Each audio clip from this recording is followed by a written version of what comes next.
Kayo ang dahilan kung bakit di ako sumuko sa mga bagay na kung ba't ang luha ko'y tumulo. Ito ang mensahe ko upang aking ipahatid sa mga tropa, kaibigan, kapangkat at kapatid. Pasasalamat kong kay tagal ko nang gustong sabihin. Ang puso ko ang gumawa nitong aking awitin. Para sa inyong lahat, ito ang tanging paraan. Sa mga taong para sa akin ay palaging nandyan. Hambog.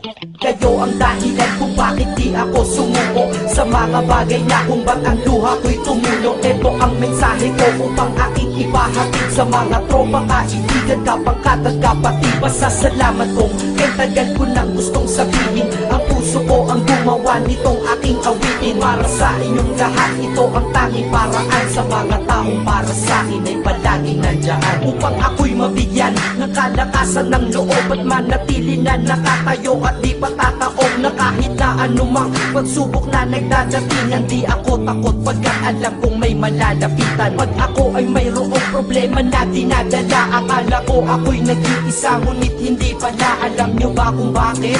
Kasi andyan sila, handa na iabot ang tulong nagmula sa kanila. Walang reklamo at walang hinihingi na kapalit. Kaya di lang kaibigan ko rin ko, kundi sang malapit na kapatid. Sila'y kinikilala kong ikalawa na pamilya. Wag ko daw isiping mag-isa ka pa. Dahil sila'y aking sandalan, di ako pinabayaan. Damahin ko kalungkutan, di nila pinapayagan. Kung wala kayong lahat kaibigan ko, marahil wala na rin ako. Ngunit nandito pa ako dahil kayo ang dahilan kung bakit di ako sumuko sa mga bagay na kung ba't ang luha ko'y tumulo. Ito ang mensahe ko upang aking ipahatid sa mga tropa, kaibigan, kapangkat at kapatid. Pasasalamat kong kay tagal ko nang gustong sabihin. Ang puso ko ang gumawa nitong aking awitin. Para sa inyong lahat, ito ang tanging paraan. Sa mga taong para sa akin ay palaging nandyan. At di kayo nawawala at di ako tinalikuran. Yan ang dahilan kung bakit hindi ko kinalimutan ang aking pinagmulan. Pakikisama nangunguna. Pag nakita ka ng tropa, sasabihin shot ka muna. Pag nabadrip sa pamilya, lalabas ka lang ng bahay. Lakad lang ng konti, andyan sila at merong tagay na inyong pagsasaluhan at inyong pinapaikot. Simpleng tulong yan nilang unti-unting pinapalimot. Ang problema mong pasan-pasan sa mga pangyayari sa tahanan o sa pera o kahit pa sa babae. Kahit sa gulo o away, tila pa mga sundalo. Di pwedeng maiwan ang isa, manalo o matalo. Ganyan ang kaibigan ko, mas kilala bilang barkada. Kung ako'y mamamatay na bukas,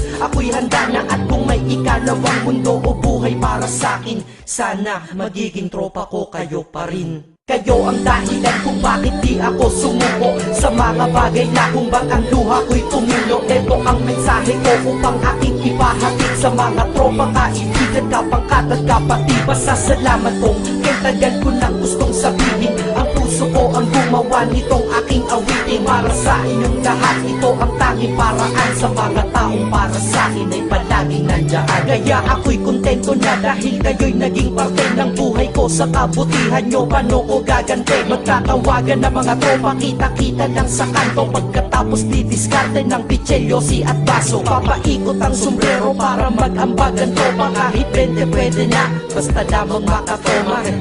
Ganito kami, at least magkakaramay. Kaya wag kang magtaka kung ba't masasaya ang tambay. Dahil tambay ay binubuo ng samahan na tunay. May kaibigang adik, mabait, iba ay merong sungay. Oo, iba-iba ang aming mga katauhan, pero iisa ang grupo pag sa trip at kagaguhan. Pag ika'y nalulungkot, kanino ka ba lumalapit? Pag nais mong bumitaw, kanino ka ba kumakapit? At kanino ka lumapit sa oras ng kagipitan? San pa ba?